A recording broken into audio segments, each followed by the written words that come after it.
I went to Los Angeles. I thought it would be a 7-day trip. It turned into me never returning home to live in Canada again. That was almost 3.5 years ago. I'll never forget this because there was one beautiful night and Chris Cunningham completely changed my life. We went, made an awesome video together, edited it, published it, and him and I go out to dinner. This is the London Hotel in West Hollywood. We're sitting at dinner and he's just showing me his DMs. He's just scrolling through them. And he's like, hey man, every single one of these people are either saying, I love this new style of content, keep doing it, or they're asking for me to connect them with you. And I was like, oh my God. Verbatim looked at me dead in the eye and said, Jamey, if you move to Los Angeles with your skill set, you will literally own the city. And I was like, yo, I'm just a creator from Ottawa. Like, I was pretty good at making content for guys back home, but I didn't. Chris, man, he gave you the confidence. He did. There's people like that, and I think they're placed in your life for a reason. Like, almost shake you up and be like, no, you're him. It was what I needed to hear in that moment. And what was so crazy is right after he tells me, hey, I think you should cancel your flights back home to Ottawa and move here, Ryan Reynolds walked past our table. Looking at it,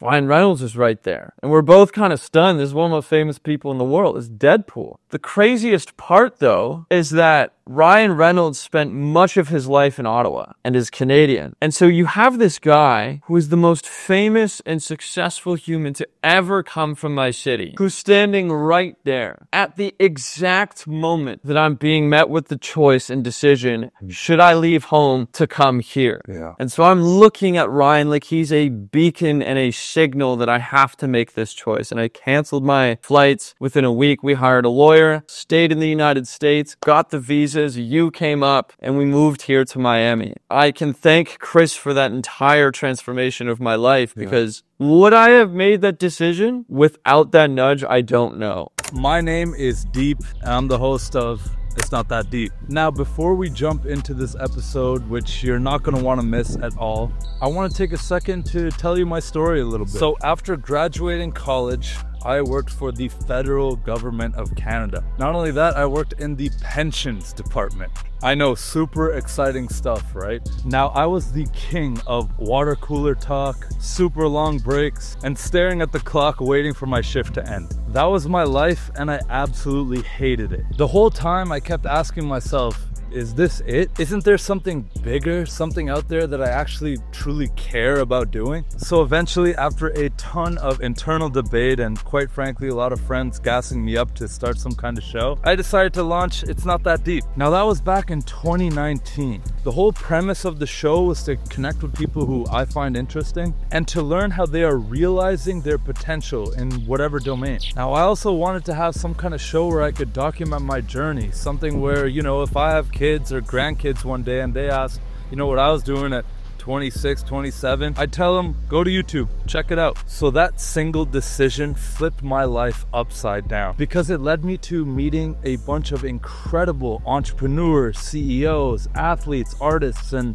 everything in between. From there, connecting with the right people led me to starting my own media company. And that's when I met my current business partner, Jamey Lee, through this podcast. So then in 2021, we launched Deep Social Brands. Fast forward to now, we've done over $2.5 million in sales. We've traveled the world, moved countries, built teams, built incredible relationships, and we've gotten to film content all around the world. Like right now, I'm in Panama. We're filming content with one of our clients. And the crazy part is I don't even have 1,000 subscribers on YouTube yet. But none of those vanity metrics or anything like that actually truly mattered, because putting out content changed my life. I'm telling you, if you just commit to hitting publish, I guarantee it'll change your life in ways that you can't even fathom. And that's why Jamey and I decided to launch putoutcontent.com to help you realize your potential through putting out content. And no, don't worry, it's not just another agency. So if you are serious about growing online, connecting with people around the world, and living the life of your dreams, and if you're tired about guessing what to post, what the strategy should be,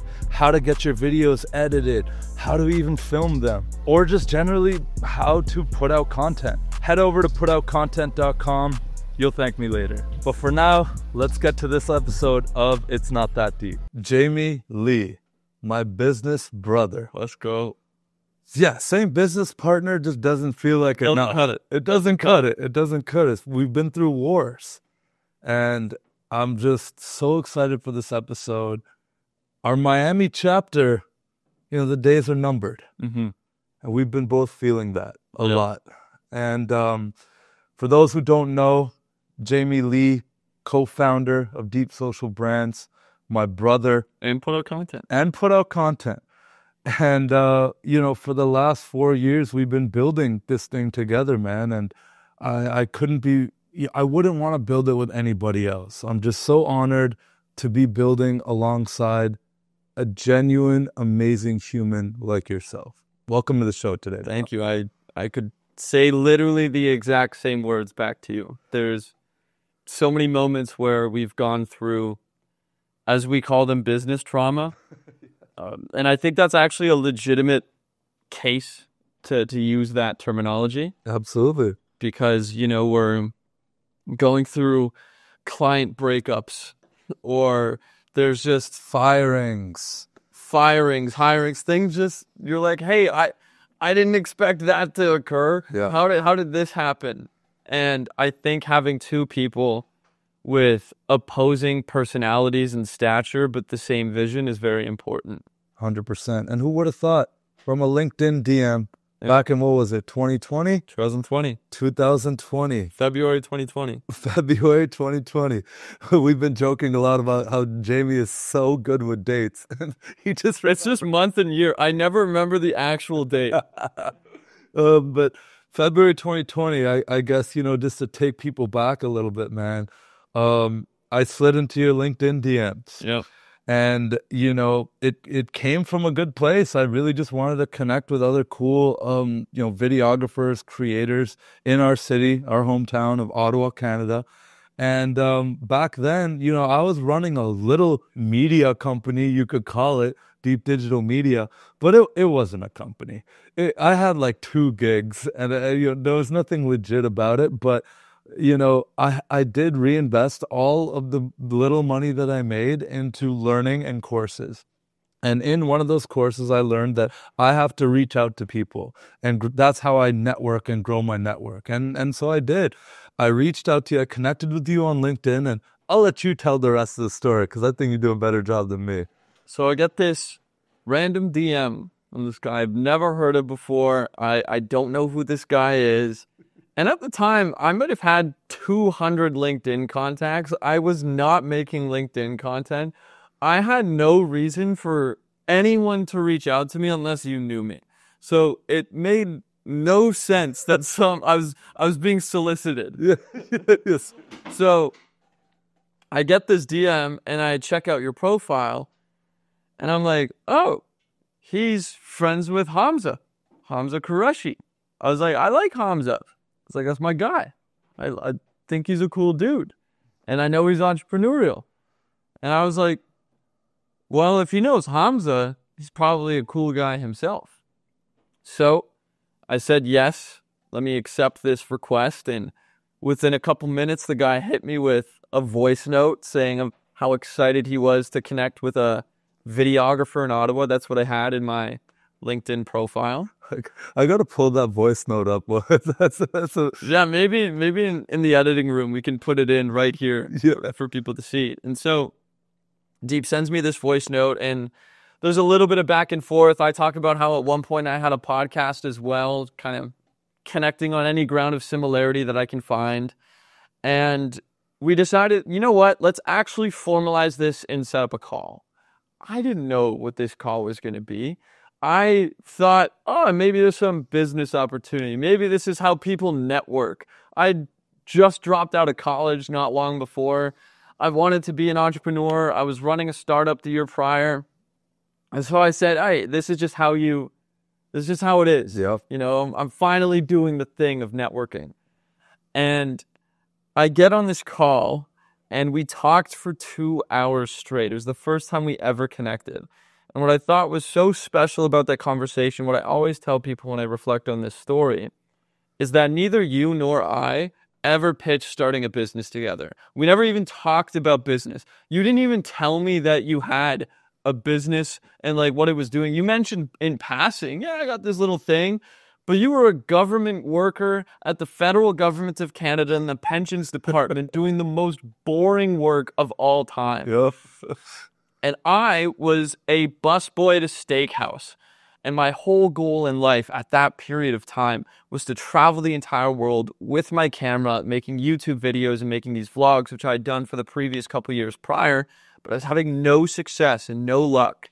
And we shared our journeys as creators, our journeys as travelers, you telling me all about your experiences in Italy and being on the train and listening to More Life by Drake and just seeing the mountains go past you. Yeah. I remember telling you about the things that were going on from my trips to Thailand and the Philippines and Peru and all these different places. And we really connected as humans that recognized within each other that despite our differences, we were so similar in how we viewed the world and how we viewed life. And even though the way we go about life is very different, I think that still remains true from that first conversation to today.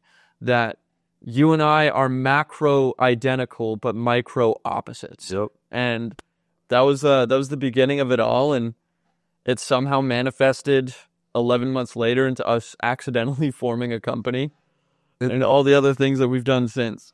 It's crazy, bro. I mean, and look, we can dive into every intricate detail of our story since, but you know what? We've already done a couple podcasts together. Yeah, this is episode 3. This is episode 3. If someone wants to go and dive into our origin story, you can do that. What I want to kind of start this episode off with is, you know, we have been through so many chapters and eras now. I feel like we've lived so many lives as entrepreneurs, and I can actually feel us maturing. Mm-hmm. Like, and that's such a strange thing to actually feel, because I don't know about you, but you know, in my 20s, I was just, you know, I mean, I'm still in my 20s, but I'm 29. I'm entering into my 30s this year, right?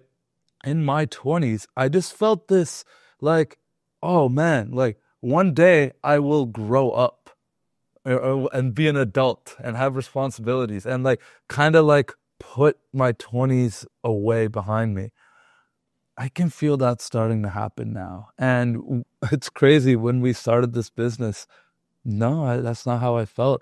And through so much life experience, so much business trauma, like we call it, so many highs, so many connections, so many relationships, so many spiritual breakthroughs, I just got to sit here today and like give ourselves a little bit of a pat on the back for the men that we are becoming. And the men that we aren't. And the men that we are. You sat here the other day, and I was right there, and Greg O'Gallagher was in this chair talking about the power of now. And I think it's very important. And I've checked you probably like 5 times in the last 2 days. Yeah, where you'll say things like the men we are becoming. No. The men it's the men that we are. Right. The identity has to begin in the present in order for the future to change. Totally agree. And I inherently believe that to be true. Also, I think it's very important as young people, as men, to reflect on moments of when you're genuinely proud of yourself and proud of who you are and the transformations that you've made, and being able to recognize them as they come, but also simultaneously reflecting and saying, hey, I know that I still have plenty of room to grow, but I have grown so much already, and I'm very proud of that. Yeah. Yeah, and that's kind of what I want to touch on. And, you know, what I want this episode to be, as we make it, as we create here, is just talking about some of our philosophies and some of how we carry ourselves and create our reality, right? When we started our business, it kind of started accidentally. And again, you know, without diving too much into that origin story, we didn't set out a 5-year plan. We didn't sit down and, you know, like they teach you in business school and all this stuff, like you have to sit down and actually have every single part of your business mapped out with an attached, 10-step process to it. And, mind you, to this day, we might not be the most process-oriented people, but I'm so proud of what we have accomplished and where we're still heading. But I think that business is such a spiritual game, and a lot lately in the past, I don't know, 4 or 5 months, we've had to confront the realities of what being a business owner means and the challenges that come with it, having to face it head on every single day. How do you, like, I never really even get to ask you this because I see you and I'm in the trenches with you every day. But like, when you wake up in the morning and the challenges, like, they're on your phone, they're like sitting there waiting for you. How do you continue to dive headfirst into something like that that's constantly giving you almost negative feedback more than even positive feedback? I sleep in the bed that I make. I chose this path. I chose to drop out of college. I chose to move out of my home country and pursue a life down here. I chose to put $5,000 that I didn't have on a credit card to purchase camera gear that I knew I could make money off of someday, that I still use that gear today. That's that camera right there. That camera right there. That camera's been responsible for $2.5 million in sales since I put that on the CC. Yeah. I recognize every single morning that I wake up that I'm gonna head into a shitstorm. At our peak, we had 32 clients, all at the same time. It is impossible for everything to be going smoothly and perfectly with everyone at any given time, let alone even on one account and one client. I think any agency owner that tells you, oh my God, every single client is where I want them to be, they're lying. They're lying. They're lying. It's kind of just the nature of the game, but it's the game I chose to play. Mm-hmm. I decided to pursue that path. I don't feel like, I do feel stressed, but I don't feel as if I'm not in control. Mm-hmm. I also feel that as men, it's very important to take on challenge and risk and difficult tasks when you're young, single, and don't have kids. Yeah. And so I'm happy to take on an unbelievable amount of risk at this chapter of my life because I know that I'm not tied down to a woman. I know that I'm not tied down to being a father. I know that the only thing... You don't have a mortgage. You don't have don't. all these responsibilities, this job that you have to clock into. No, I just have this. And has it come at the cost of many things in my life? Like not having gone to a concert in probably 5 years, not having seen a single movie in the 3 years that I've been here in Miami in theaters, not giving up alcohol, not partying, not doing all these things. It has come at that cost. But I'm okay to pay it and I'm okay with the stress because I just find it's the only game I've ever played in my life that has ever gotten me relatively close to the life that I actually want to live. It's the only thing that actually got me out of moving from a city that I wasn't that excited about, from being in cold, depressing, dark winters that you're so freezing you don't even want to go on walks outside. I get to wake up every single day, and even when it's a shitstorm at work, 90% of the time, the sky is blue, the sun is out, the birds are chirping, the manatees and the dolphins and the spotted eagle rays are all out there on the bay that I go get to check out. I have been the architect of my life, and I've seen so much benefit from that in just a couple years that I'm willing to take on stress because that is the outcome that I get, and I'm just starting. That's so important to me. And so I also think in all realms of life, you are only capable of receiving the amount of love that you are willing to lose. I've told you that many times. Yes. When you enter a relationship, most people self-sabotage when they get to a certain point where they personally feel as if I go any further, if I give any more vulnerability to myself, if I open up even more, and we break up, I can't handle it. And so they self-sabotage the relationship, or they kind of just don't fall in love any deeper because they're not willing to handle the risk that comes with loss. That applies to business. That applies to every aspect of life. It's a beautiful dichotomy of things. And so I look at business, I'm only capable of receiving the beautiful aspects of business as much as I am willing to participate in the ugly shit too. And the risk of losing it all. Yes.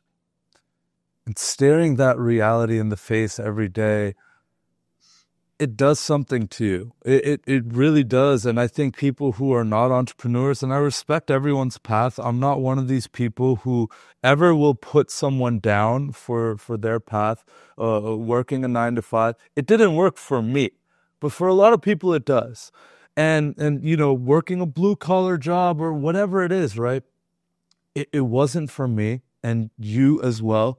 And in this weird, crazy spiritual chance, you and I came together and built this thing, and I'm proud of the thing, and I don't want to lose the thing. And every single day I'm driven by, how can I propel this thing forward? How can Jamey propel this thing forward? How can we lead this team to keep this thing going?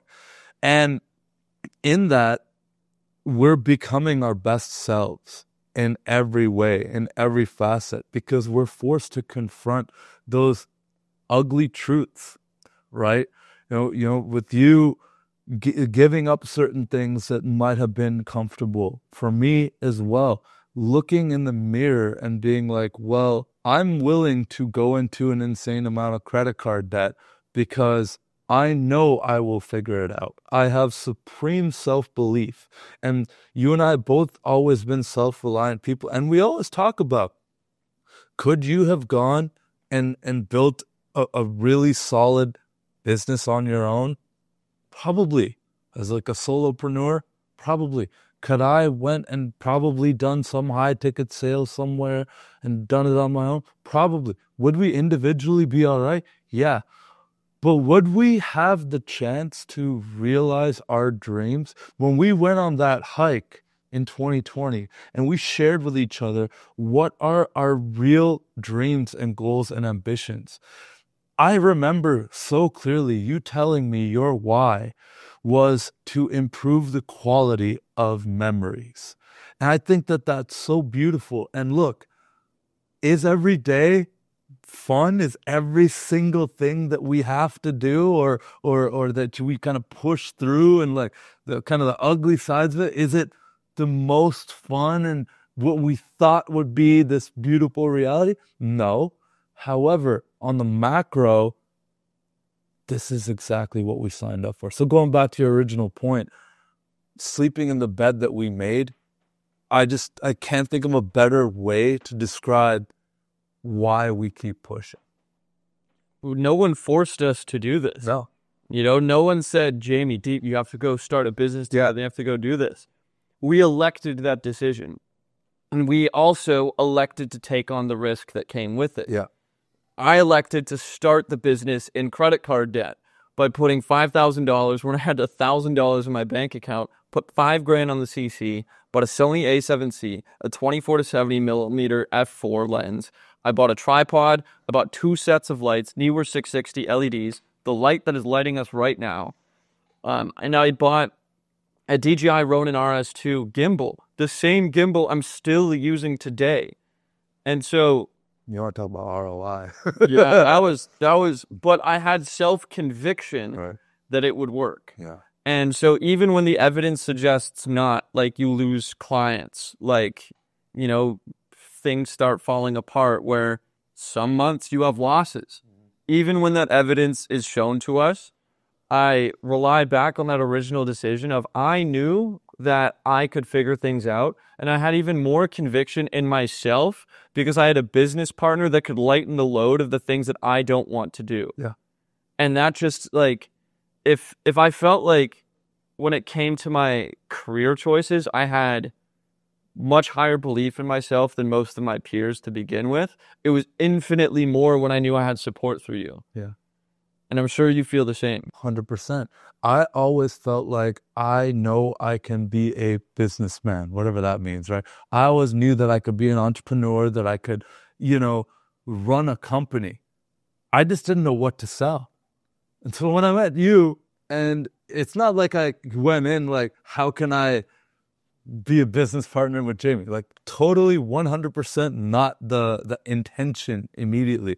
But when those puzzle pieces kind of fell into place, and I was getting out of a bad business partnership at the time. I already carried some trauma into our relationship, right? But I knew to love again. to be like, metaphorical about it, but I knew to keep my heart open.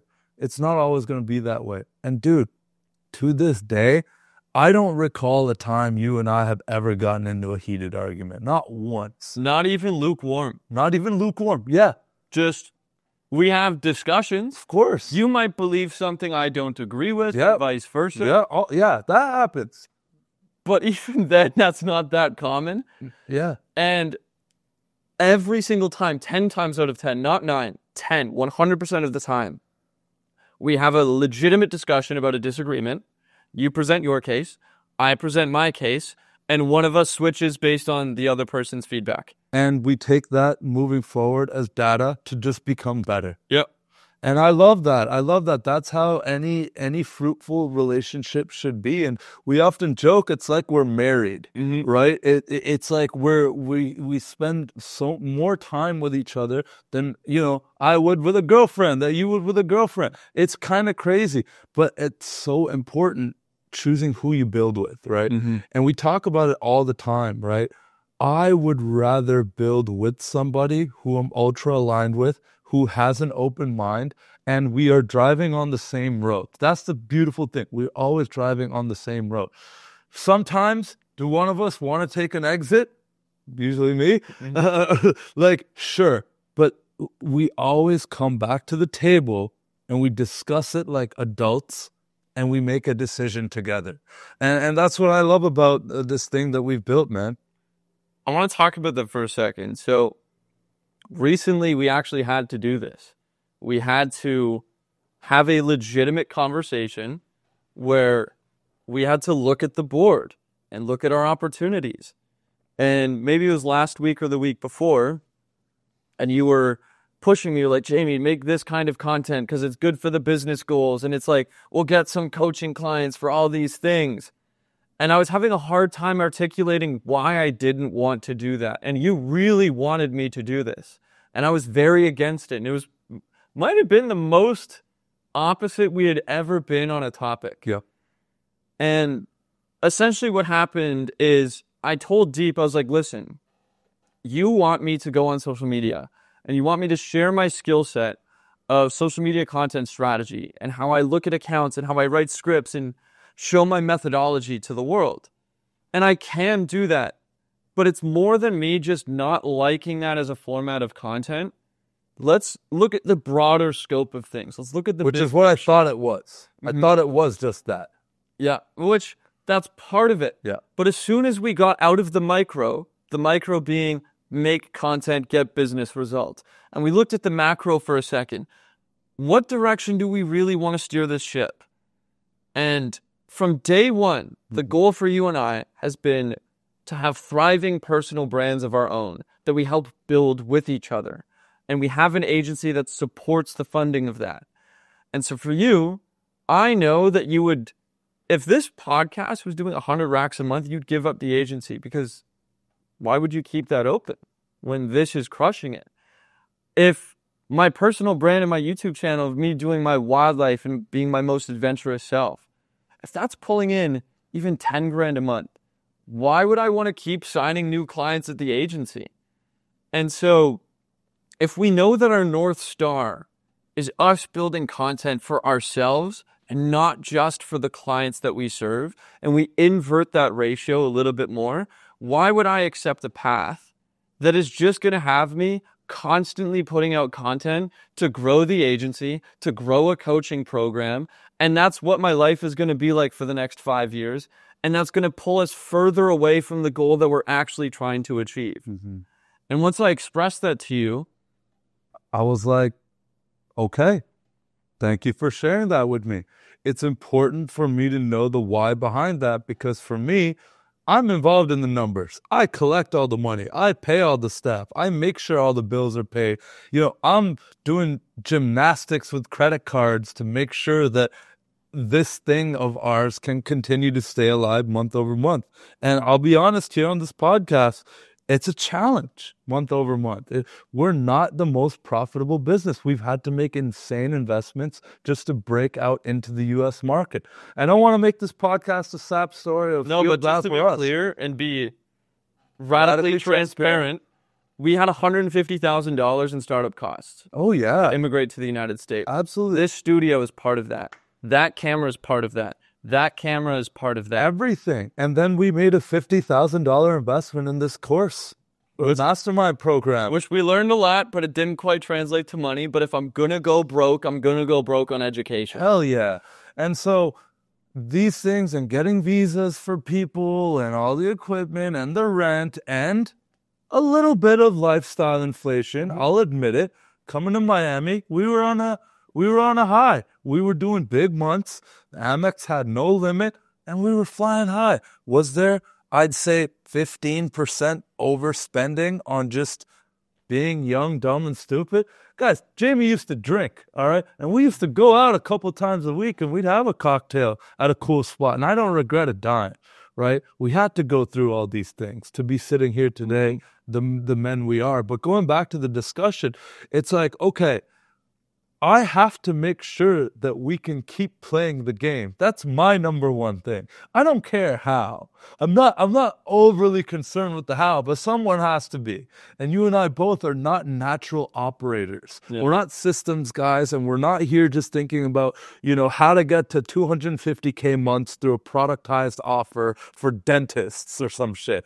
Not us. We've never been those guys, right? And that is something that I do want to, we'll put a pin in it. I want to talk about that a little later. But going back to this, I only cared about, okay, what moves can we make on the board to print money? And I see all these people out there selling info products, courses, coaching, consulting. Have we dabbled with consulting? Do we have a few consulting clients? Sure.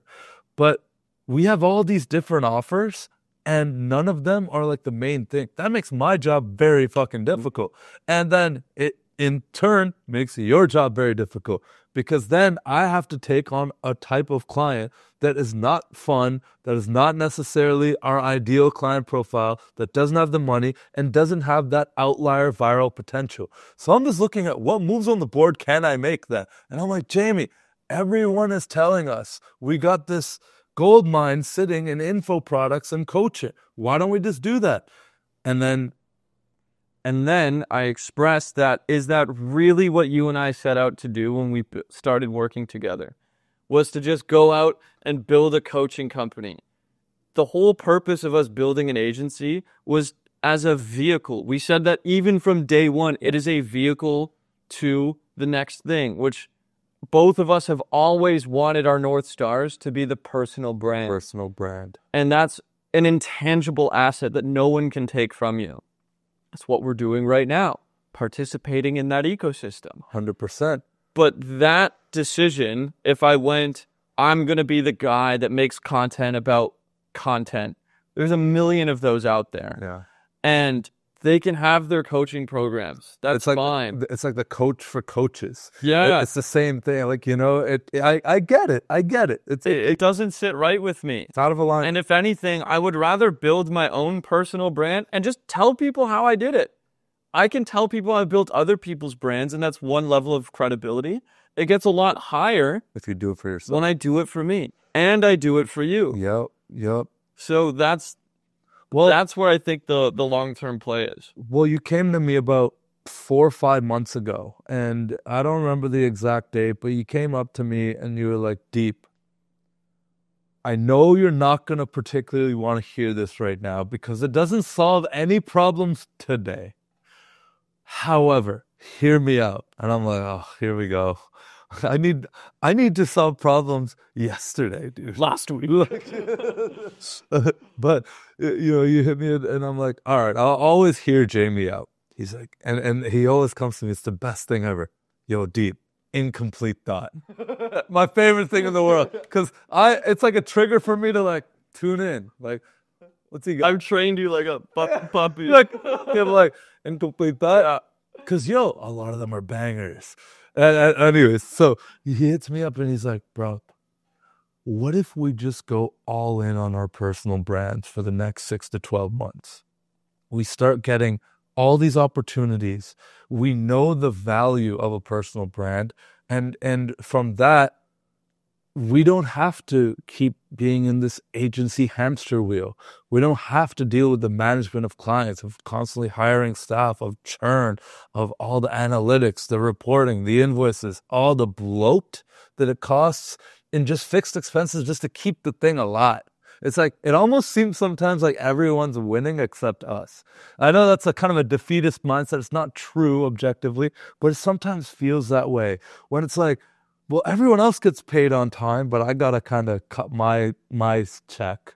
You pay staff more than you pay yourself. Oh, and that's been going on for years. And, again, being an entrepreneur, sacrifices. These are the things people don't tell you about or glamorize. But Jamey and I made the decision to go all in on the personal brands from this conversation. And at first, I was like, yeah, that's cool. Where am I going to find the time or the money to do it the way that I want? And one thing about me, you know me at this point, I've always had one excuse or another not to take this thing completely seriously. Some of them valid, some of them completely bullshit. Sometimes it's, I don't have a studio. Okay, got you a studio. Other times, I only have 2 cameras. Got you 3 cameras. I always move the goalposts on like why I'm not creating. And I would hide behind this veil of I'm not creatively inspired. Well, that all changed when, first of all, I started taking the podcast a little bit more seriously. I started lining up some guests. I remember putting a lot of pressure on you. I was like, Deep, we can blow you up first. Yeah. Because of this pod. And the wheels started turning. I'm like, well, yeah, but how are we going to afford it? Dude, just go, I'll help you. Jamey, I love this fucking guy, bro. Like, that's a real brother right there. He's like, I'll do it. Jamey, the guy who already works 14-hour days and has no real available time in his schedule to even eat or call his mom, right? It's just, he's so busy fulfilling for all of our clients. And with the little time he has left, he tries to make some content for himself, but he's never able to fully lean into it. Even then, he's like, I'll help you, bro. I'm like, cool. I start lining up some guests. Starting to get a little momentum. The last 4 months, I might have recorded like 10 or 12. Bro, you've recorded more pods this week than I'm pretty sure you did your first year in Miami. Yeah. The first year, I really put the whole podcast on the back burner because I didn't see how the personal brand was going to make me more money. And I was focused on how ironic is that? So ironic. Because we were building other people's personal brands. Exactly. And it's so funny now looking at it because fast forward, this last few weeks in particular, something changed. I had a really tough day. Jamey had a really tough day. I think we had just gotten fired or not renewed with a client. We had someone on our staff didn't do their job. I'm not going to call anyone out on this podcast, but someone just did not do their job and things broke. Clients were upset. I was feeling the weight. And we have days like this 2 or 3 times a week, but this was almost the straw that broke the camel's back, and I felt like I was on the verge of tears. Now, you and I both care a lot about health and fitness and wellness, and one of my outlets has been going to a boxing or kickboxing class. A couple times a week, 2-3 times a week, I go to a boxing class or some kind of martial arts training. This night, I go, and I leave it all out. And there's this feeling after one of those classes where all the anxiety is calm, it's at bay for a moment. And you're kind of calm. But in that calm, I'm walking home. I'm all sweaty. I had left it all out. But my problem still exists with the business. But now I'm just feeling this post-exercise clarity. So I felt called on the walk home of like, man, I just made this crazy decision with Jamey that I didn't necessarily want to make to leave Miami. And I'm fucking pissed off about it. I don't want to have to do this, but it's what has to be done. And again, going back to how we started this podcast, you gotta lay in the bed that you made. I made this bed. It's all like extreme ownership. That's one of my core philosophies. I signed up for this. I made mistakes. Maybe I mismanaged some stuff. It's on me. So what can I do to solve this? But that didn't make it suck any less. So I came here, I'm sitting right here, and I'm like, I'm going to document how I'm feeling right now. And my intention was just to do it for me and for the plot later to like review, because I know, despite being at this low feeling, I know future me is going to want to look at that. And this is a totally selfish thing. I literally just did it for me. I set up my iPhone on a little tripod. I tried to find a mic. I couldn't find the attachment thing that worked with the thing and all this stuff.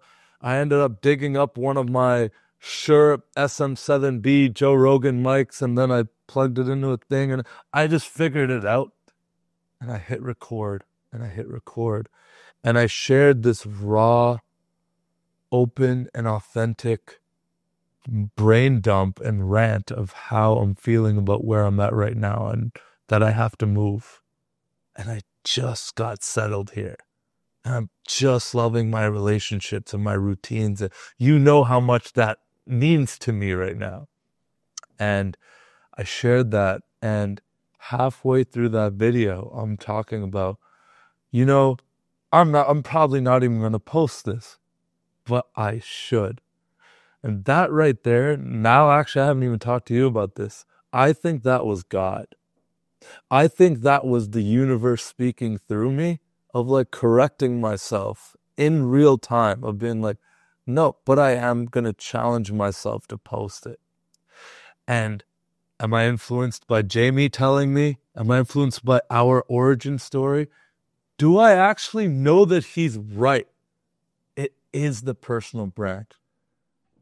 I record that video. I go to one of the kava bars and I'm going to meet you. And I'm editing this video myself. I dust off Final Cut Pro after 5 years of not editing a video. And I edit this video and you see me and I'm like, Jamey, I got something to show you. I share the video with you and you're like, yes, Deep. Fuck yes, bro. Post that shit. And I posted it that night. And I got like 350 views within the first couple of days. And I know that's not a lot to a lot of people, but to me, that meant the world. I got hundreds of DMs. I got phone calls of people crying. I got people sending voice notes. I got so much feedback. And since I put out 5 more YouTube videos, I've recorded like 7 more podcasts. And I have never felt more creatively invigorated to post. And now the universe is actually even rewarding me monetarily with it, where I'm not only getting directly paid and opportunities from putting out content, but I can see a direction where the agency actually might not even have to exist anymore. So I appreciate you letting me go on like a 10-minute rant, but I think it was important to share this turning point in both of our journeys. Share with me what that means for you, Jamey. I remember 7 to 10 days before you recorded that video, we're at one of the kava bars, and we were with our boy Brendan. And you were like, one thing I'm not doing is telling people and being public that I'm leaving Miami to save money. I remember I gently challenged you. I was like, well, D, I think you should. You're like, no, like, I'm just not willing to do that. What are clients going to think? Yeah. And that was my bullshit. That was the direction you were going. And I remember you were saying, like, the next sentence was, Jamey, like, let's see if you can move out of your apartment, take mine because my apartment is cheaper. And then we'd have less expenses with your apartment. And I was like, well, I literally told you, I was like, well, Deep, if people see that you move to Colombia and I move into your spot. They could put 2 and 2 together. I was like, they could put that together pretty fucking quick. He's like, and you're just denying it. I was in denial. And I was like, okay. I had a funny feeling you'd come around on it though. But I wasn't expecting you to come around the way that you did, to just put your cards all out there, to be just fully transparent and honest. In fact, radically transparent, as we like to say. And recently you had your first guest actually pay for a slot to be on this show because they watched those YouTube videos. Also, this is a person who did not know who you were outside of YouTube. No. Outside of you being vulnerable. If you didn't upload that, the cash that was collected yesterday would not have hit. No. And it was almost a month of Colombia rent. Yeah. And so slowly we started getting the signs, the signals, the synchronicities that the personal brand is the right choice. It is the right move. And I think what's been profound with me on my journey is assessing my own perfectionism. Maybe I'm a Virgo, and that's an excuse some people will say. Maybe that's just how I am. Maybe I have really high standards, but I have found it hard to put out content outside of the app challenge because I can't help but think, oh my God, I have to set up my lighting, I have to set up my mic, I have to set up a tripod, like I have to storyboard things. And then, okay, the way that I make videos is very different from most creators, where my creative process is I write down the emotions first. I then find a song that I feel like matches that emotion. Or if I find a song that I feel like is eliciting a certain feeling, I will then start writing down what I feel and contextualizing it into paper. And then I go and figure out, how am I filming this? Is it a voiceover? Is it talking to camera video? Is it text on screen? I figure out the format after that. And I was just thinking, I was like, every video is going to take me so much time, even if it's short form. How am I going to make time for this? And last week, I put out my first video in years on my YouTube channel, the same YouTube channel I've always had. I'm keeping it going. And the entire thing was out of focus. Sorry. The entire thing. There wasn't even a second where my face was focused. And it was so funny because it reminded me of when I was traveling through Southeast Asia and I was in Thailand, the Philippines, Singapore, all these places. And the camera that I had, the shitty one, The Panasonic Lumix G7, every vlog that I made was completely out of focus. So I felt like it matched the vibe of the channel. Yeah. And I was like, I'm just going to do it. I barely edited the thing. I just published it to publish it. And it did feel like a metaphorical weight was lifted upon my shoulders. And I'm very excited to keep doing more of that stuff. Totally, bro. And like, we could talk about this outside of the podcast a little bit more, but just an idea that I thought for you is like, right now there is a valid excuse of yours to not put out content. Your time and what it takes to make the style of video that you want to make, right? But what I think you could easily do is, if we have a little studio for you in the apartment set up, in your apartment, I think that's the missing piece for you, is a space where you can be unbothered to share your thoughts. And we could talk about what the thoughts are. Is it going to be swimming with whales and doing crazy animal swimming adventures and all this stuff with fucking, I don't know, all these crazy things? No. However, can you still get B-roll and like bake that into some kind of content? I think it's possible, man. I don't think the edits have to be as crazy as maybe you want them to be to put out content. But I am proud of you for putting out content regardless. And there was something that really stuck with me. We were recording an intro for one of my recent podcasts that I put out with our friend Sohail and Dan, who, if anyone put out content, it's that guy, right? The 365-day challenge that really, he just wanted to get signed to a pro football team in 1 year. Ended up not happening year one, not happening year two, happens, gets cut, and then ends up starting his own pro football team in Dubai, where The Prince of Abu Dhabi is the president of the club. Insane, right? You want to talk about one of the craziest stories of putting out content. Not the point. We're recording the intro for that, and there's something really beautiful you said in feeding me the lines for that intro. They basically Jamey GPTing the script live, which is one of your superpowers. And you said basically, what was it? It was, I want to find the exact words, but it was something along the lines of just press publish, right? Like, put it out. Actually just put out the content. That's the thing, right? Like, forget about anything else.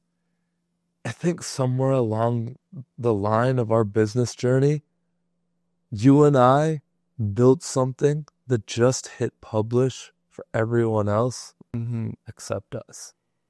That's changing. And I think if I analyze myself at my core, I think my selflessness is actually like my biggest Achilles heel. Yeah. I've always done so much Brothers. to be there for everybody. I take care of myself quite well, but openly I will admit, like, I don't take care of my brand as well as it should be taken care of because I'm so focused on making sure that everybody else's brand is on point. Yeah. You know, it's I've been there for people in mental health crises many times in my life. Breakups. You're the first person people call. Therapist friend. Me included. Been there.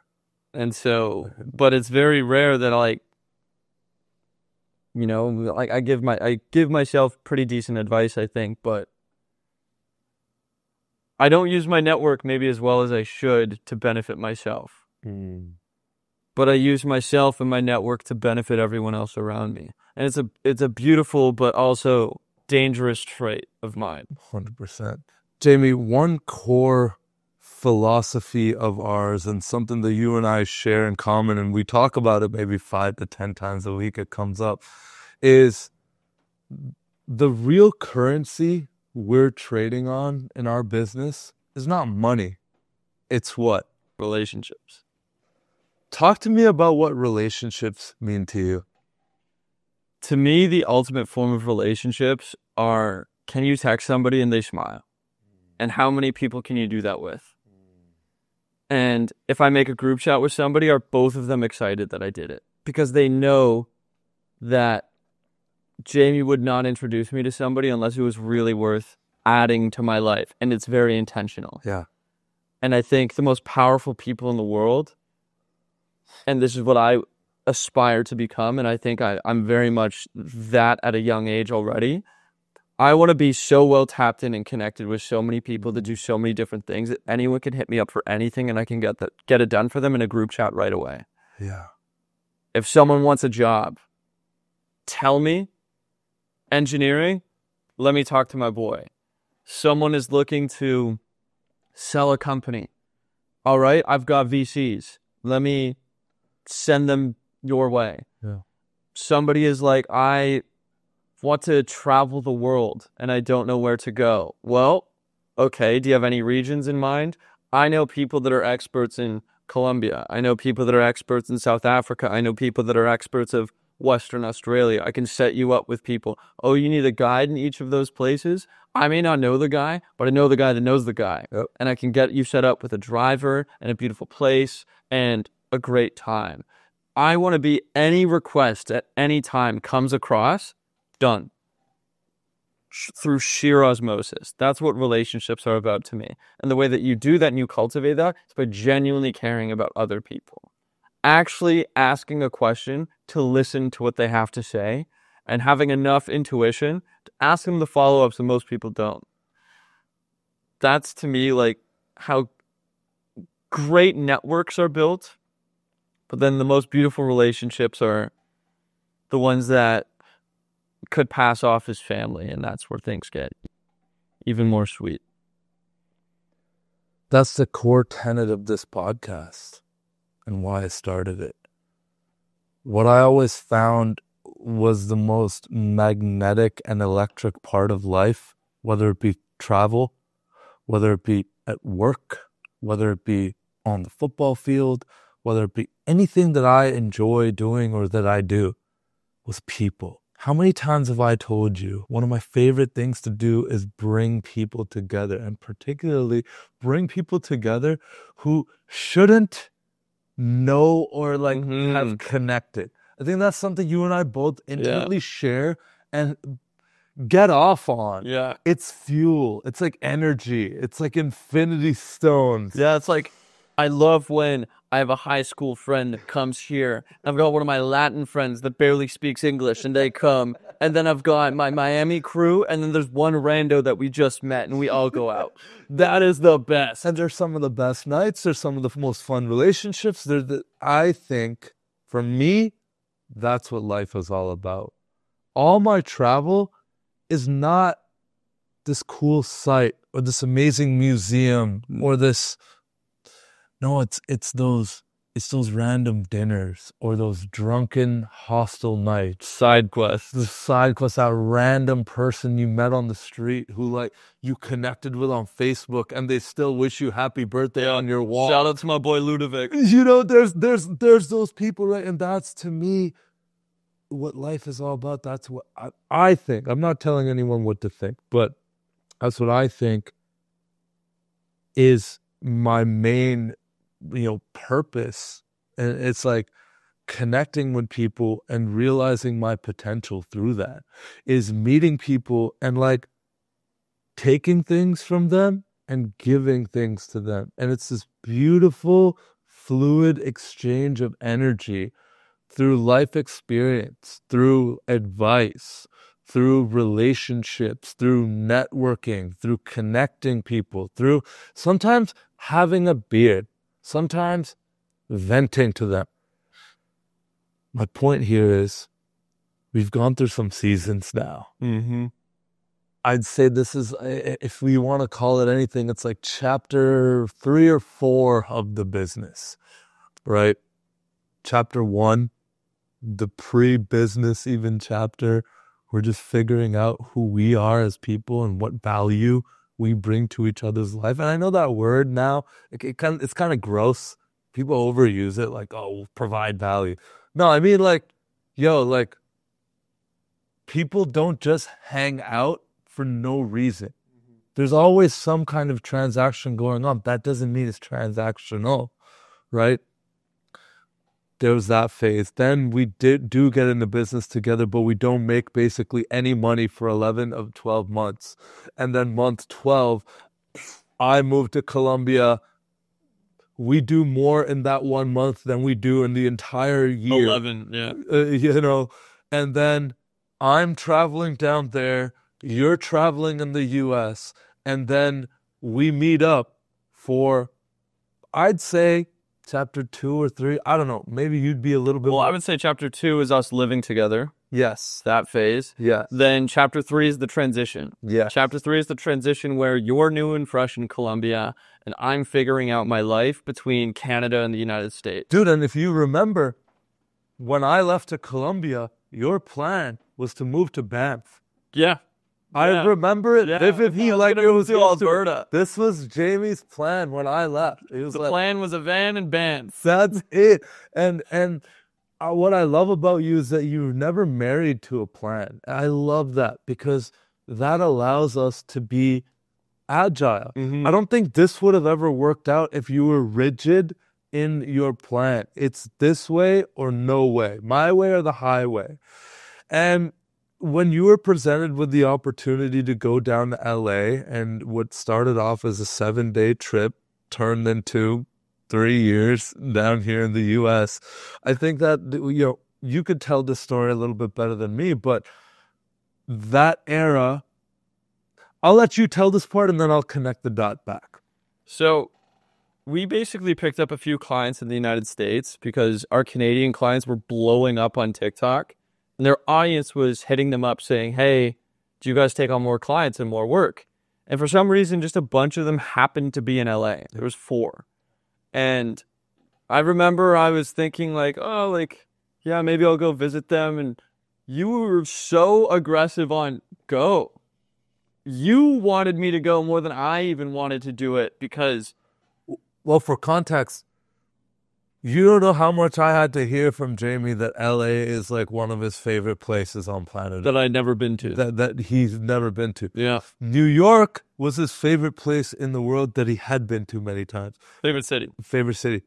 But LA was like this, like, it was on a pedestal. Yeah.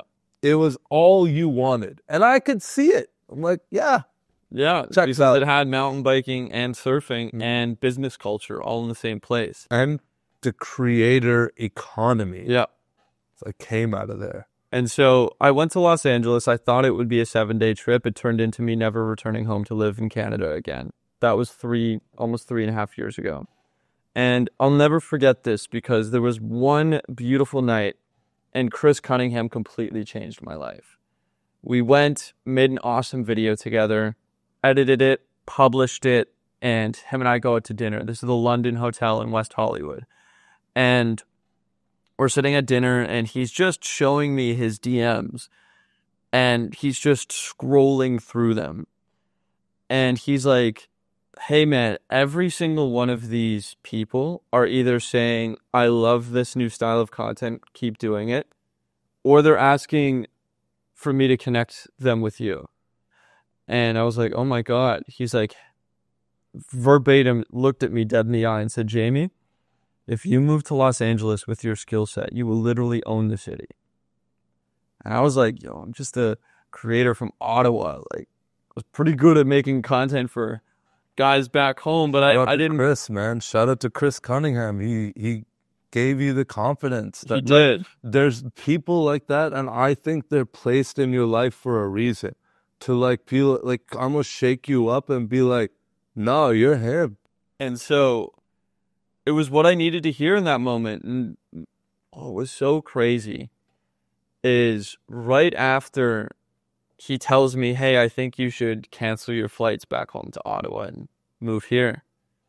Ryan Reynolds walked past our table. And I'm like, looking at it, I'm Ryan Reynolds is right there.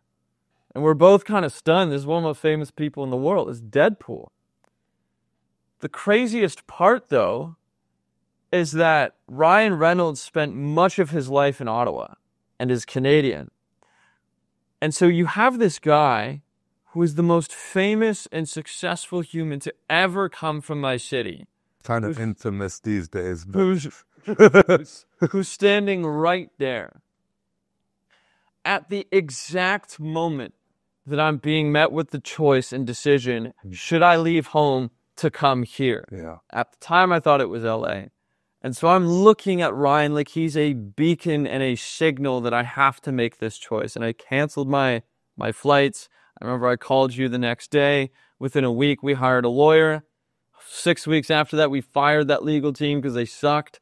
Hired another lawyer, stayed in the United States, got the visas. You came up, and we moved here to Miami.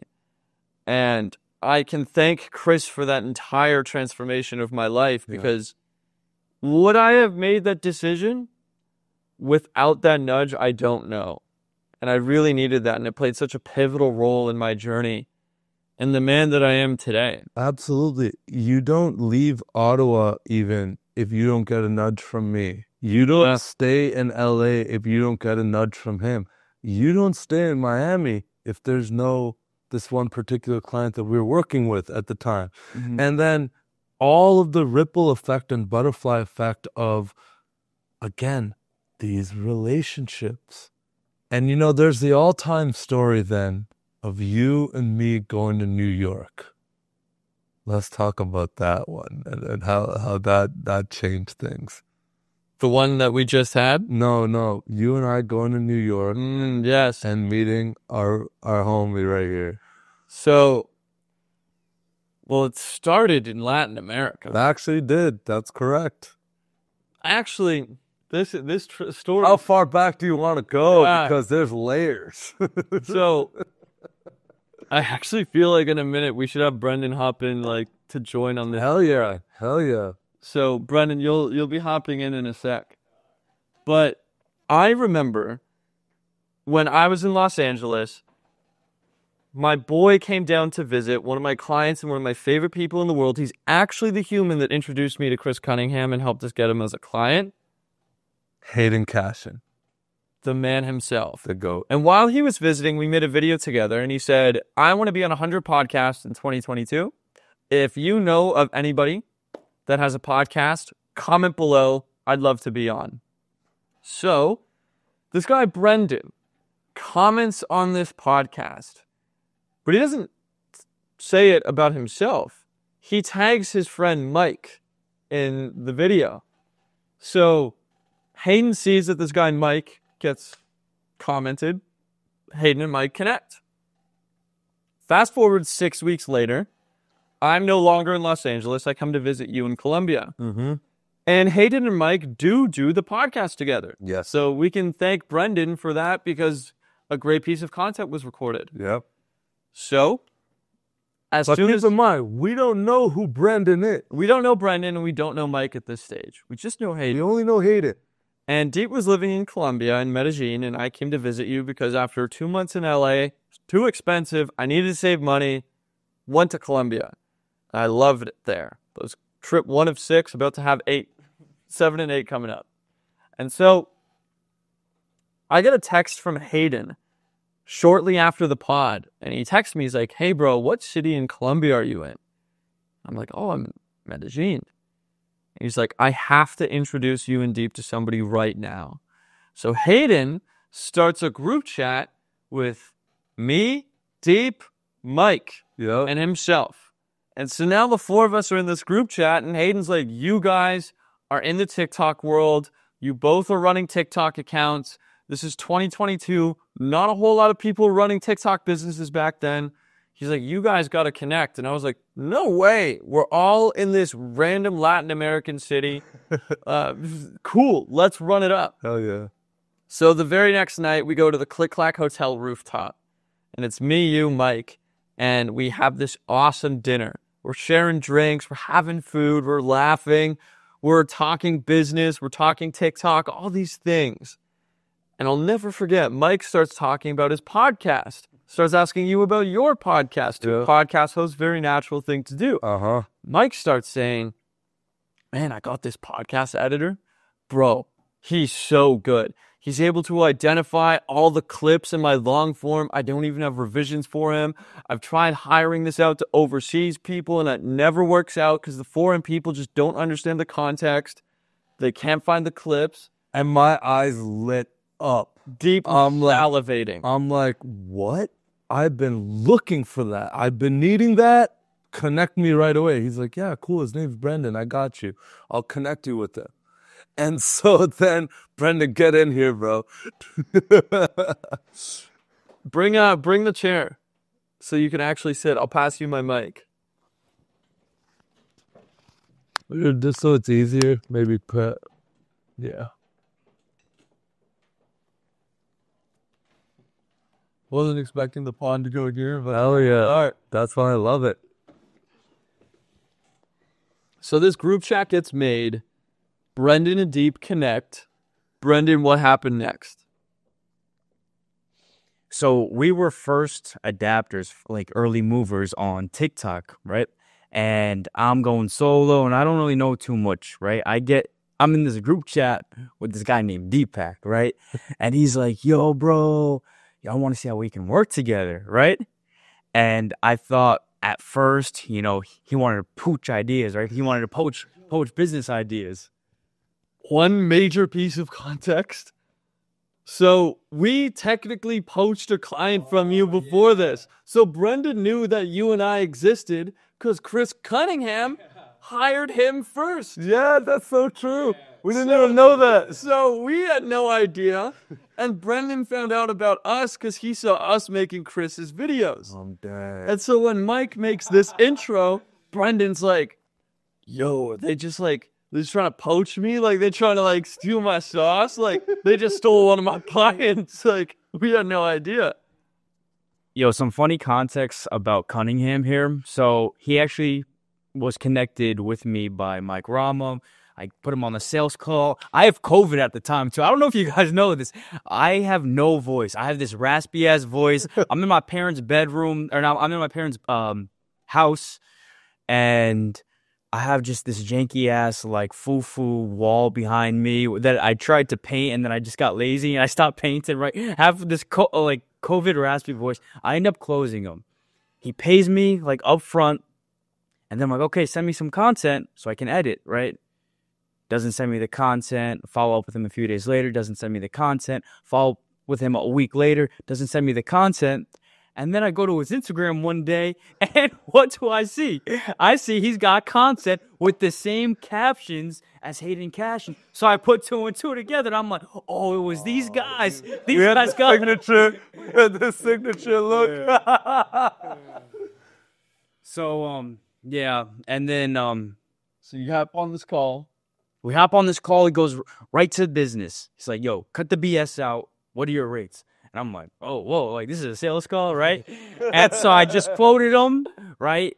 And he's like, done deal, right? So 5 minutes later, boom, we're working together. Look, Deep moves quick, bro. When I want something, I get it. And I saw Brendan's talent. And to this day, you know, shout out to this guy, man. This guy, Brendan.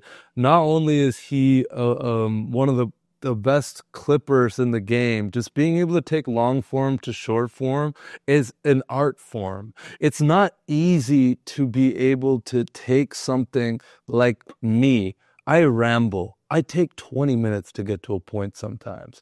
Brendan is somehow able to take my 20-minute rant and turn it into a 35-second viral clip and brings the best part of it to the front and edits it so beautifully and well. And I wanted that. I needed that. And so, yeah, that's why I was so quick to like, You still got that. and I still got that. Not only that, Brendan is a viral architect. I mean, he works with some of the biggest clients in the game. This is not meant to be a Brendan plug here, but man, it should be, because to this day, Brendan is the reason why I have these clips going up, so consistently. He's still my guy to this day. That's my OG. Hey, man.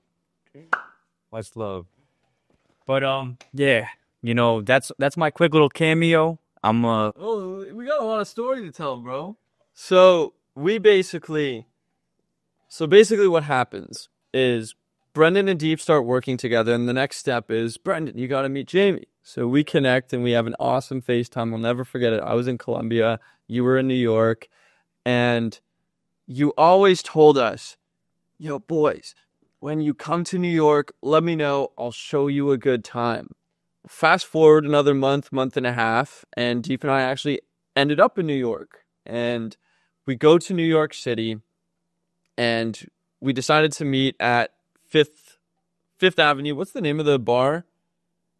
I forgot. It was the Empire State. Yeah, classic. It's a classic rooftop bar on Fifth Ave. And so we go there. It's the first time we're meeting. It's electric. There's this Welsh family that's with us. We had the best time with them. We were partying, just enjoying it. And we just really connected at a physical, spiritual, lovely level. And as the night at the bar started coming to a close, Brendan was kind enough to offer, boys, I'd love to drive you home so you save money on the Uber. So we're like, cool, we're out in Queens. It's a little bit far. We go to Queens into our Airbnb, and Brendan was like, oh, I think I'm going to go home soon. We're like, no, stay, hang. And he's like, okay, I'll stay and hang. You guys aren't in town very often. That was the first of many things in a sequence of events that we were able to convince Brendan to do.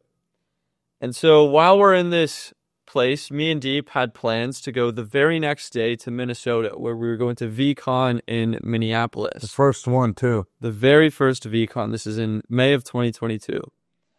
And while we're there, we're chatting and hanging, and for whatever reason, Deep and I got a 3-bedroom Airbnb. It's just him and me. So we had a spare bedroom, and we were like, Brendan, come stay the night. We literally have a bed. And reluctantly, eventually, we were able to convince him. That's the second thing in a row we were able to convince him to do. Yeah, and caveat here, just right off the bat, energy speaks. And when Deepak invited me to crash the night and I just met him, like, I didn't take that lightly. I took that as a grand gesture. And that weighed a lot. Weighed a lot in my decision making to crash the night, because I was like, yo, like, Deep opened up his doors. I just met these guys. So I didn't take that lightly. And I was like, I got to stay the night. And we'll get into it, but that decision changed my life. So not only did Brendan stay the night, but I went to bed early like I always do. And Deep and Brendan are hanging out. And Deep starts trying to push him to come. He's like, yo, we got this big event. We're having so much fun. Like, you should come to Minnesota tomorrow. You could meet some clients. You could do all these things. And Brendan's like, nah, bro. Like I'm just going to go home. Like, it's tomorrow. It's too tight. And Deep keeps pushing him. And slowly the wheels start turning. He starts opening up his mind a little bit more and more to the idea. So Brendan turns around. He's like, okay, bro. I got a $500 budget for flights. I'll get a hotel or whatever, but that's my flight budget. If it's over that, I'm not down. So Brendan looks, how much was the flight? $800. And so Deep, when Brendan tells you that this flight is $800 and he's not going to come, what did you say?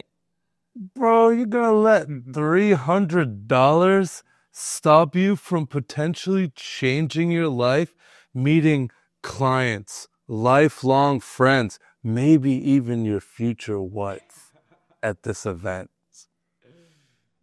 And so, what does Brendan do? He pulls the trigger.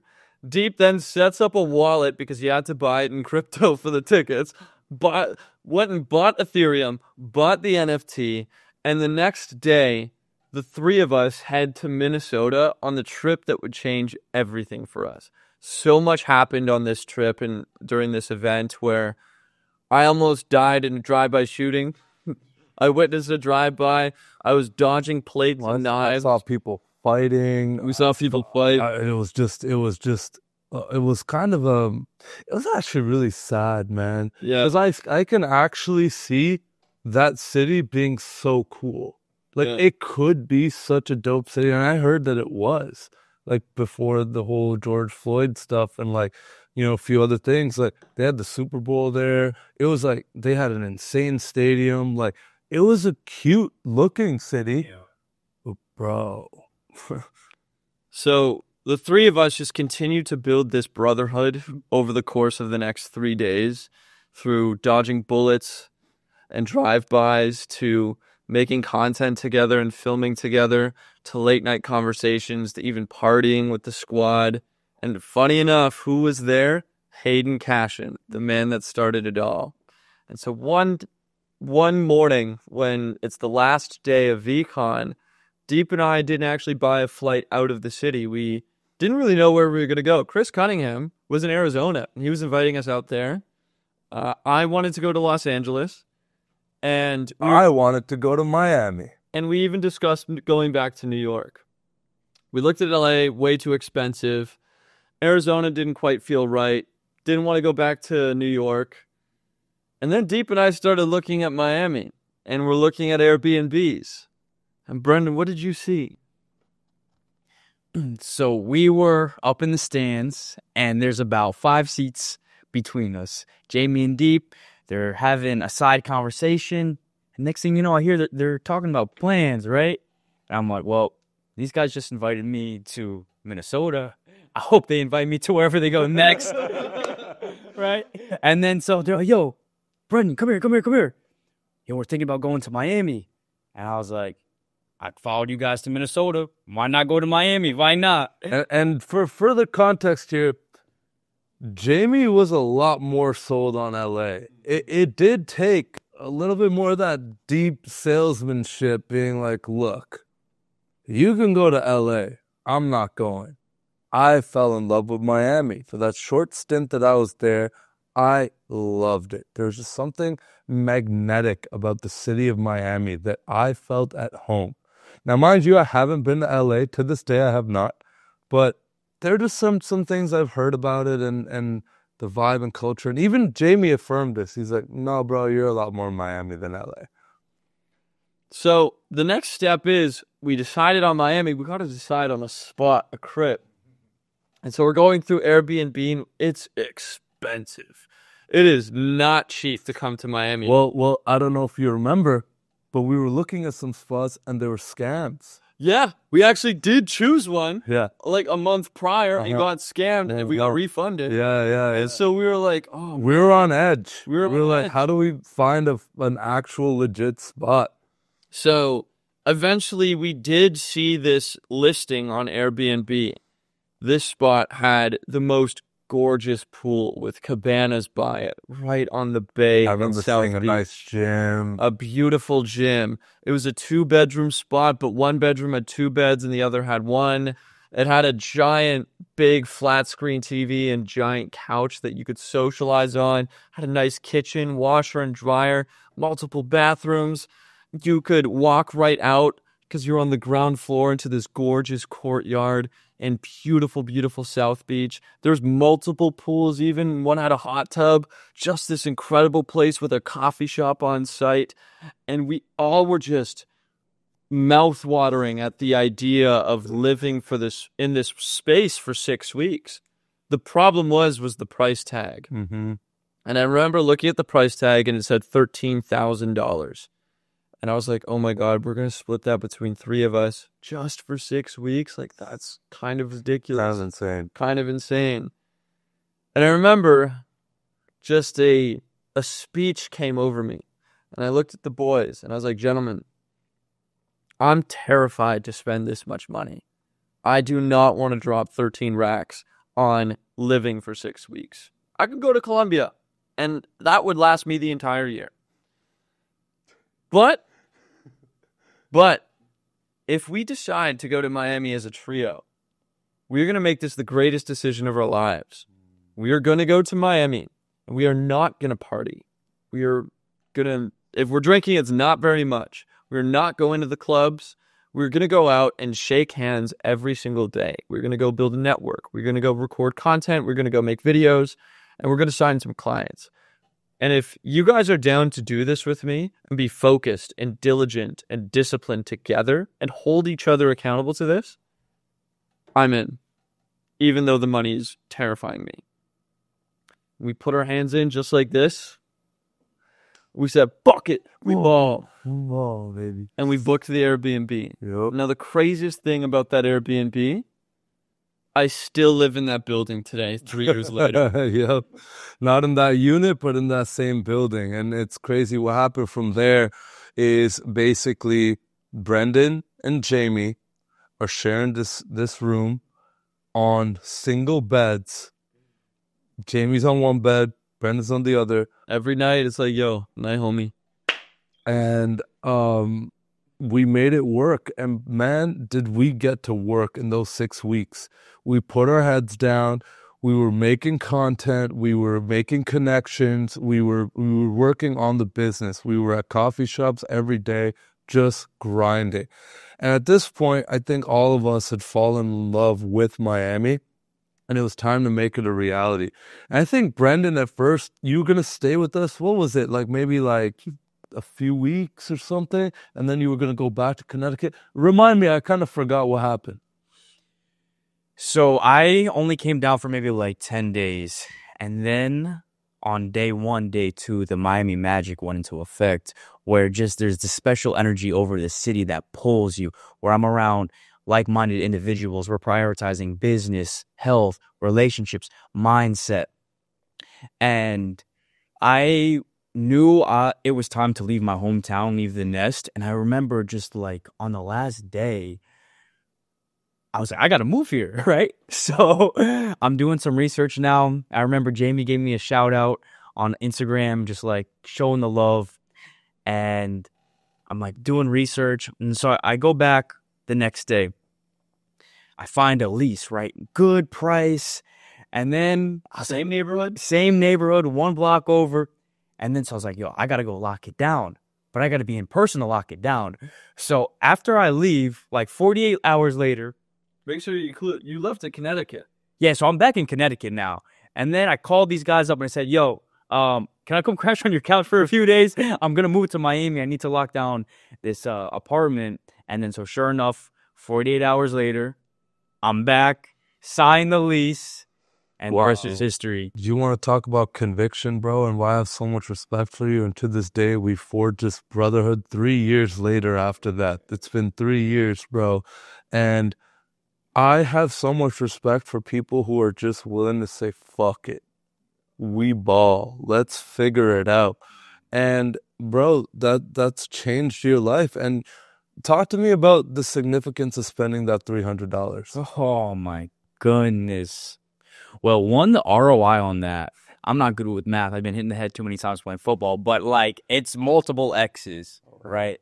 Bro, like 100% of your income for the last 2 years comes from that event because you work with us and with Sean Greenspan, Shout out to who I met at VCon. I met Eden. So I have 3 storylines in my life. I got Jamey and Deep, I got Eden, and then Sean Greenspan. All those people I met at VCon. And what's crazy is I met Sean and Eden at the same time. Sean was sitting to the right of me. Eden was sitting to the left of me. I walked into a portal. I switched timelines, man. I switched timelines, bro. It was crazy. And so I just have so many friendships that compound off of those 3 storylines. Love has been brought into my life. Health has been brought into my life. Mentorship has been brought into my life. All from that $300 and brotherhood. Most importantly, and just my soul is thriving. And I love my life, like I remember before this, prior to this, and this is another thing too. So I was working hard for like 2-3 years, every single day on my brand, on my business, on my personal development. And I remember reading Think and Grow Rich. And I just said to a prayer to God, I was like, God, man, I've been in the trenches for so long. This is like wintertime, summer, or springtime, spring to winter where the weather is just still miserable. I said, God, where's my rescue? When are you going to come save me? And about a month later, that's when we got connected. And then I've been on just this whirlwind event of just serendipity. Well, before we let you go here, Brendan, I know you gotta jump soon, but we are again right now in a phase of transition. Yeah. As we're sitting here right now, I'm less than 4 days away from leaving Miami. Yeah. You're less than a month where you're going to join me, like 3 weeks. Talk to me about how you're feeling now going into this next chapter, because we're going to do a podcast when we're in, So one thing I like to think about is I am embarking on an experience where I don't know what's in front of me. We experience time linearly forward, but we understand it backwards. So I think we're going to revisit this conversation in 1, 2, 3, 5 years and be like, man, we didn't know what was ahead for, bro. We don't know the stories. Yeah. But we don't know the untold stories that we haven't written yet. Yep. Yeah, the people we haven't met yet. The experiences, the stories we will have. So that's where I'm at. Is I know there's a big journey, ahead of me, and I'm just going to go stumble into it. Well, look, I'm going to connect the dots here. Brendan and I are moving to Colombia, both of us. And that's the next move after Miami, is back to the place where I've never been more locked in my life. This time, I had the experience of I speak a little bit more Spanish. I dated a Colombian. I actually know the culture a little bit more, but I haven't been there in a while. So for me, it's actually going to be kind of a big pivot and change again. I got used to Miami. Some might even say I got comfortable here. And so after 3 years here, kind of putting this chapter to bed for now, and I'm excited for what's in store. Brendan, I think our brotherhood's going to reach even new heights now in this next chapter. And I couldn't be more excited to be building it with you. And Jamey's going to pop out too, bro. But dude, you hit the nail on the head. Like, I think the motto is stories we haven't written yet. I'm excited for the stories we haven't written yet. Oof, that's going to be the name of this episode, The Unwritten Stories. Oof. Man, guys, thank you for just the time. I'm going to let you guys get back to, your talk, but so much love. Mad love, brother. Going back to it, Jamey, I mean, look, the story is still being written, and one of the things that just is a core anchoring principle in our relationship is all the relationships and the butterfly effect of all of it. Now, we could sit here and talk about each one of those, but we don't have 10 hours to talk about all the beautiful relationships that we've cultivated. But I do want to take a second and talk about this Miami chapter as a whole and what it's meant to you, and kind of not just the relationships that have been forged, but what it's done for your health, for your mindset, for your spirituality, for everything outside of just business. I feel like a caterpillar that blossomed into a beautiful monarch from coming from Ottawa to Miami. And the reason why I say that is the transformations that I made physically, spiritually, and mentally are immense. One of the most obvious ones is giving up alcohol. Next month, it'll be 2 years without alcohol. I don't drink it at all. I don't entertain a shot, nothing.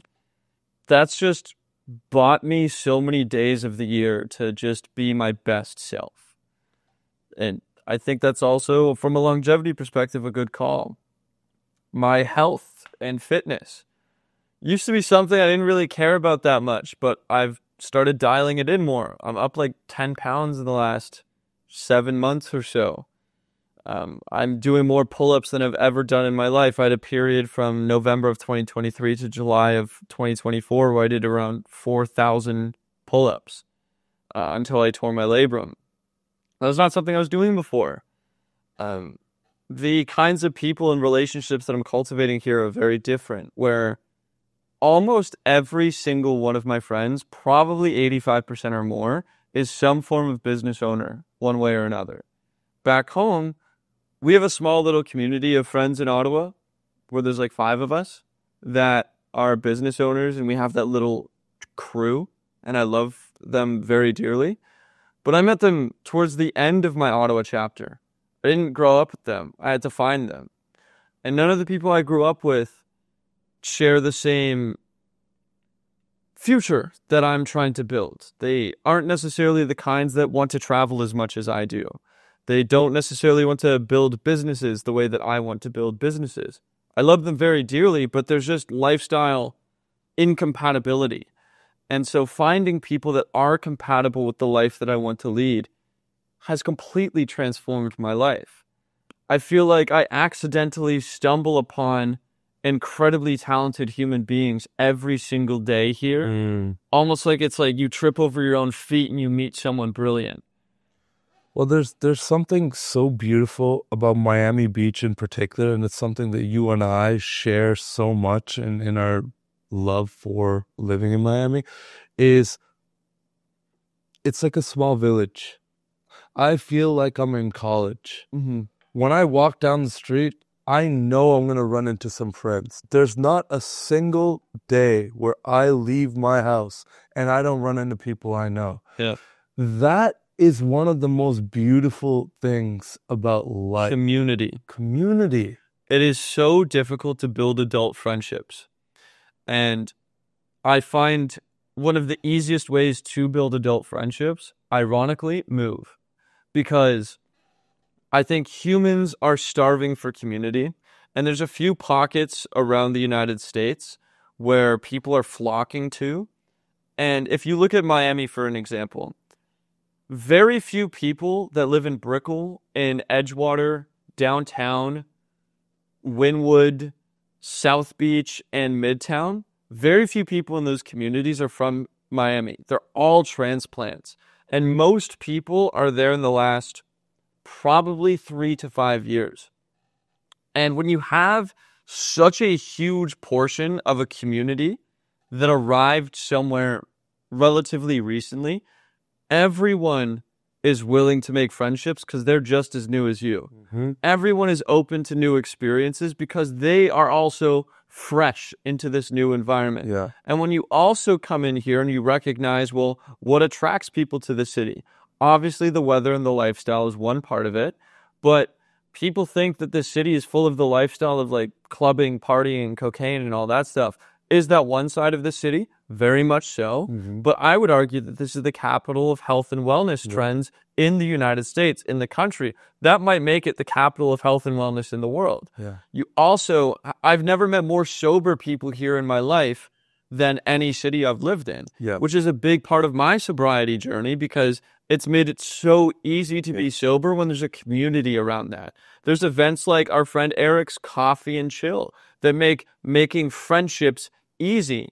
It's very easy to have a third place here. For us, that's kava bars in the gym. Even Muscle Beach is one of those spots.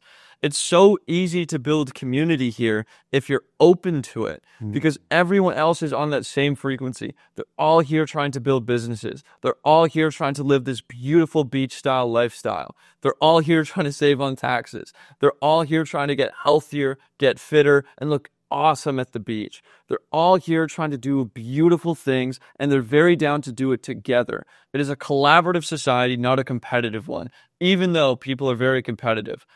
It's such a treat living in a place like this, and even though you leave in 4 days, I can't help but feel that my days are numbered here too. And we've already talked about this off camera many times, but we've ran the math. $80,000 to $110,000 a year would be saved by both of us leaving here and living abroad. I've always wanted to do more travel. I've always wanted to be a nomad. I've always wanted to go pursue that. And if I can hire out a videographer, I can actually achieve that lifelong dream of mine. Maybe I come back here. Maybe you come back here. But there's a level of uncertainty that both of us, and I'd say Brendan too, are having with our relationship with the beautiful city that we've called home for the last 4 years. What's this going to mean? Is it actually going to be 6 months for you? Am I going to be here for another year? Or do I find someone to take over my lease and I dip sooner rather than later? I don't know these answers. But what I can say is that Miami has shaped me into such a better man than I used to be. I found God. I'm not an atheist anymore. I was an atheist for so many years, even when I had evidence of miracles occurring in my life all the time, that it took me a couple years to actually accept that's what it was. I found a community of friends that inspire me. I found rules that I abide by. Number one being, I will not allow a friend into my life if I'm not viscerally inspired by their character and how they lead their life. I've completely altered my relationship with the food that enters my mouth and how I treat my body. Every fabric of my being has changed by being here and has evolved into being, in my opinion, a much better, more holistic man and individual. And all of that is being put into question because I don't know if the city that built me is going to be the city that I continue to grow in. And I feel like you can probably agree with that. Totally. The city that built me might also be the city that breaks me. If I let it, I refuse to let it. I want to keep my relationship with this city positive. It wasn't the city that did that. It was me. Again, going back to this common theme of extreme ownership and accountability. Look, Miami's expensive. As much as I want to sit here and tell everyone back home, like I have, why do life in 8 months of winter in a place that does not make activity outside easy, that doesn't make gratitude easy because of the energy and the frequency and the art and the colors and the weather and everything about the city. I don't want to just dunk on Ottawa right now, but there's a lot of cities. Replace Ottawa with whatever city that is out there that does not inspire you, does not bring out the best in you, right? That I refuse to live my numbered days. There's a number of days we have left. And I think that gets lost on people, right? There's a finite amount of life that we have on Earth in our human existence, right? so many people lose sight of the fact that there's actually a number of weekends you have left. We take it for granted. To me, all I want to do with this life is maximize and realize the best life that I can possibly live for myself.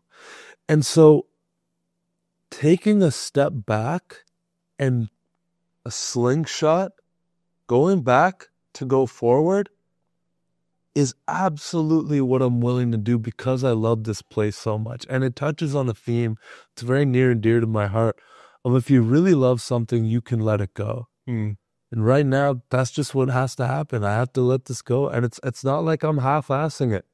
Every tie that I have to this city, I have to let go for an undetermined period of time. As much as I think it's 6 months or 5 months or whatever, if there's one thing I know, it's that I don't know. I don't know what happens. And having experienced so much actual death in my life, and you have as well, nothing is guaranteed. There's no guarantees in this. So I'm not going to sit here and lie and say that, hey, look, I know what the future has in store. I don't. But something you said to me the other day that really, really helped me reframe this and have a way better attitude towards it, Jamey, is that faith is the antidote of anxiety. Explain that to me.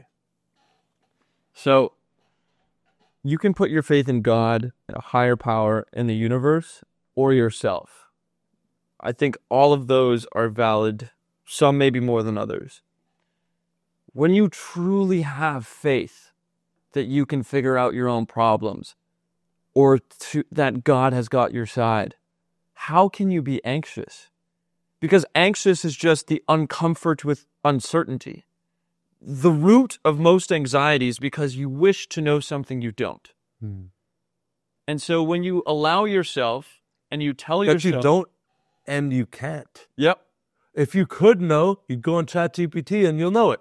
Yep. There's no anxiety with something that you could just look up. So anxiety and uncertainty are best friends. But if you are certain that you can handle any challenge that comes your way, that's faith in you.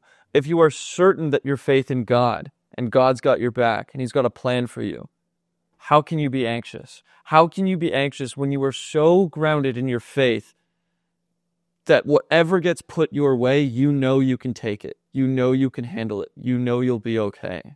Faith and anxiety cannot coexist. It's kryptonite. It is the slayer of the dragon. That is the terrifying, anxious feelings that we all feel. And it took me a while to learn this. The anxiety reaper. Yeah. And I think also what I wanted to touch upon with what you were saying about the themes of the finite reality of life. The truth is, each one of us has an hourglass. The problem is we don't know how much sand is in it. When you are less spiritually developed, that is the most terrifying thing in the world. And I think as you mature, that's the most beautiful thing. I don't know how much sand I got. I don't know if I got a few grains. I don't know if I have kilograms of sand funneling through this thing. No.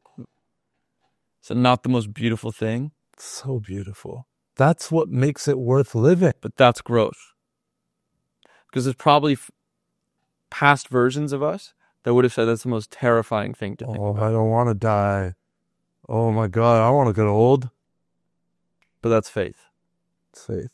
It's faith because if you know that you have a finite level of sand, a finite amount of grains that are going to come through, and if that actually excites you, that's because that you know that you can handle life that gets thrown in front of you. You know that you can take life on and make the best out of it. But if that terrifies you, it's probably because you're asking yourself, am I making the most out of it? Am I going to be the man that I think I'm going to be? No, I got faith I am. I got faith that I'm a great fucking guy right now, and I'm going to continue to evolving into an even better man. And that's something that I can't speak for anyone else, but I can speak for you and me on this.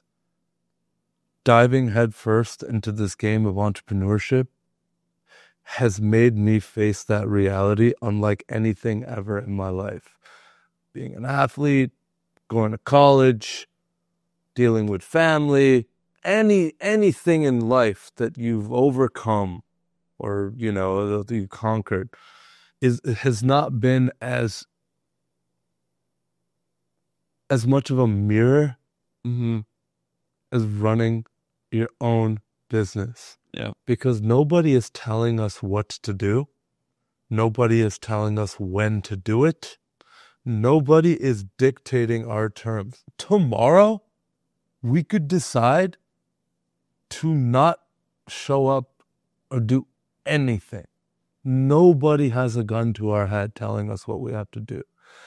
And so breaking past the prison, I find the prison of a structured, perfectly comfortable, and this illusion of security that is a job where you have to clock in and clock out. I think what my point is, what I'm trying to say is being able to create our own lives every day is actually the highest calling for me currently and for you currently. And is that evolving and what that looks like day to day? Sure. I'm not married to being an agency owner. You know that. I'm not married to the how. But what I am married to is this obsession with continuing to play the game. College is temporary. Sports are temporary, but business is forever. It's one of the first books I read in my self-development journey was The Infinite Game by Simon Sinek. And for those of you that don't know, the concept of the book is very simple. It's you have finite games and you have infinite games. A finite game has a scoreboard at the end, and you can very clearly tell who won and who lost. Basketball, football, sports, all these things, they're finite games. Infinite games don't have a scoreboard. They might have checkpoints. They might have checkpoints where the scoreboard is high, but the purpose of an infinite game is to keep playing the game. It's not to stop. The game of business is an infinite game because the purpose isn't to get to $1 million. It's to keep going. The purpose, you don't lose when you get bankrupt. You keep going. Unless you quit or retire, you cannot lose an infinite game. It's just how much can you win in an infinite game. Fatherhood is an infinite game. You don't win being a dad, but you are continuously improving. The whole purpose of it is to show up and be a great father no matter what. And so I think people learn the most about themselves through infinite games. Finite games can teach you lessons, but I think infinite games teach you life. Because finite games are just microcosms of infinite ones. It's beautiful. And kind of winding down this podcast, I think we're almost at like 2 hours now, but you and I can keep going forever, Jamie. I mean, look, every day is a podcast with you and I. Yeah. And there's 40,000 topics I know we haven't touched. Oh my God. Wow. So many. What? Yeah, I'm trying to phrase this. When it's all said and done, what do you want to look back and be proud of? One day my life will flash before my eyes and it's going to be an Oscar-worthy film. It's going to be the greatest movie I ever watched because I'm so diligent at the quality of my memories. It's the most important currency that I have. It's making sure that I'm so present when I'm locked in with you. It's making sure that I've done the adventures that I told myself I was going to do. And if I didn't do them, I tried. That's what I'm going to look back on. I'm going to look back at how I treated everybody with kindness. I made sure that I was firm and assertive. I made sure that I surrounded myself with the most beautiful and incredible and talented of people that make me feel stupid sometimes because I admire how brilliant they are. But that's going to be what I reflect on. Why? I know there's an answer, And I know you know there's an answer. But why improve the quality of our memories? Because I learned the fragility of life at such a young age. Anyone that's faced a meaningful death at a young age, an unexpected one, I think would feel the same. You know that we are not promised tomorrow. You know that that hourglass has a finite amount of sand and you have no clue how much is in there. You know those things. And so we don't know if there's reincarnation. We don't know if we get a second shot. We don't know if there's an infinite amount of universes and there's 42 other Jameys out there. I don't know these things. But with certainty, I know I have uncertainty on all of it. And so, why would I do anything other, knowing that I could die at any moment? Maybe it's not even my fault. Maybe an asteroid just hits me in the mouth. If I know this, why would I focus on anything other than improving the quality of my memories? Because it's the only thing that we actually take with us when we go out. I don't take my money. I don't take any of this. When you lose somebody, I think you face that reality pretty quick. 100%. And that's what syncs up with my why so strong of realizing potential with this one life that we have. Because I do believe that we all have this potential that we can reach. Now, does everyone have to be Elon Musk or try to build the next Apple or, and cure cancer? That's not what I mean by that. I'm not saying maximize, that every single person on earth is meant to move mountains and do these crazy, crazy things. But this concept keeps coming up and I can't ignore the validity of it. But I also, I'm a flawed individual. And it's something that I constantly have to remind myself again and again and again and again and again and again and again and again and again. That the journey is the destination. I said that on our first episode together. Wow. That was the theme of what I talked about with you on the first episode we ever did of this show. And I remember you being like, what? It is. This is it. This right now, this moment, if I can't find joy and peace and calm and exude love and abundance right now, I never will. Mm-hmm. And that's such a difficult reminder to myself. But that is actually trying to realize my potential. It's how can I build a life I'm so proud of? How can I improve the quality of my memory so much with every fleeting moment? So that when my head hits the pillow at night and I actually am not guaranteed waking up tomorrow, can I look at the man in the mirror and be like, man, I love my life. Mm-hmm. And do I struggle with that? Sometimes, yes. But as I mature and as I have more battle scars and as I experience more highs and as we do all these things and these egoic realities of achievement and success and money in a bank account, and even you could argue the amount of relationships and all this stuff that we kind of quantify life by, what is it really all about? It's about this moment right here. Presence. Yeah. My man. It's not that deep. I love you, brother. Much love, homie. I love you too.